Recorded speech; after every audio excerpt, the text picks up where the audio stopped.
श्री पहाड़ी बाबा का आविर्भाव तिरोभाव हम लोग प्रतिवर्ष मनाते हैं।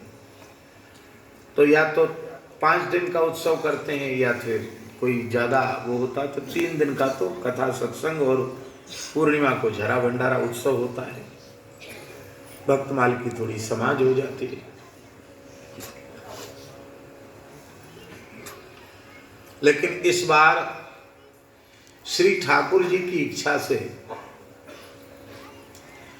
वो कार्तिक पूर्णिमा वाला उत्सव और अधिक बृहद हो रहा है।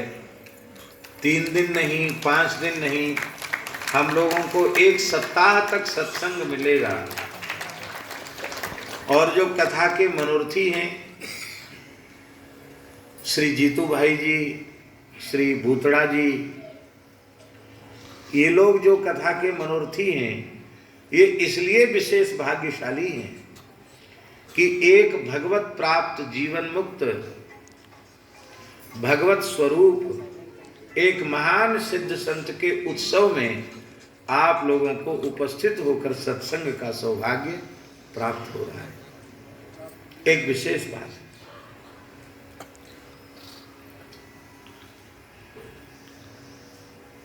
वृंदावन के महान सिद्ध संत जो परिवेश से गृहस्थ परिवेश में थे, पर उनके अंतःकरण की वैराग्य वृत्ति इतनी उच्च कोटि की थी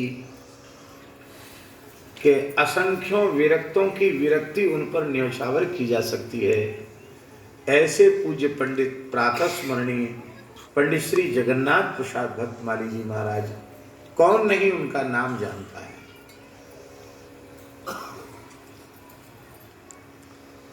गुरुजी गृहस्थ परिवेश में ही रहे पंडित जी महाराज, पर जीवन भर किराए के मकान में रह गए। बैंक का मुख नहीं देखा, 1 पैसे का संग्रह नहीं किया।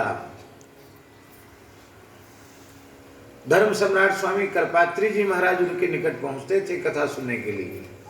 स्वामी जी जब यहाँ विराजते थे तो जैसे ही अपने नित्य नियम से अवकाश मिलता पंडित जी के यहाँ पहुंच जाते, आप किसी भक्त का चरित्र हमें सुनाइए। श्री उड़िया बाबा, श्री हरि बाबा, श्री आनंदमयी माँ, पूज्य स्वामी श्री अखंडानंद सरस्वती जी, ऐसे महापुरुष उनका बहुत अधिक आदर करते थे। उन श्री पंडित जी महाराज के शिष्य कृपा पात्र श्री मनु भाई,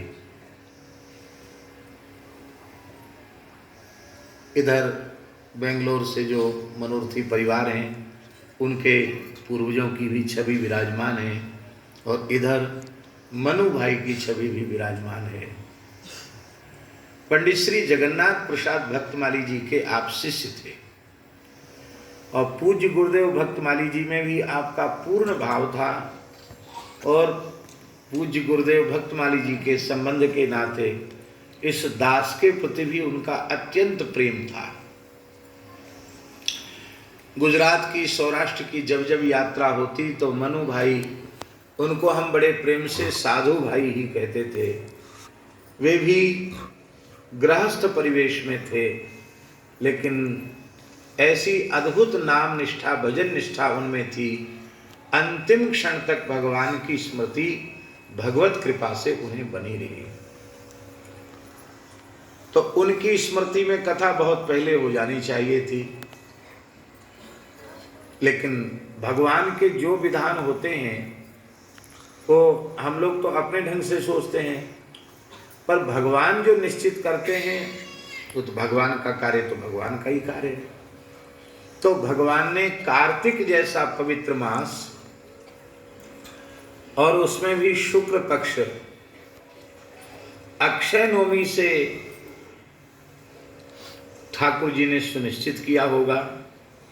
तो मैंने जीतू भाई को कहा कि कार्तिक पूर्णिमा का उत्सव पहाड़ी बाबा का होता है, उसी में वृंदावन में अक्षय नवमी से और ये कथा हो जाएगी। इसके बाद हमारे अद्वैत वंश के हैं ना आप? श्री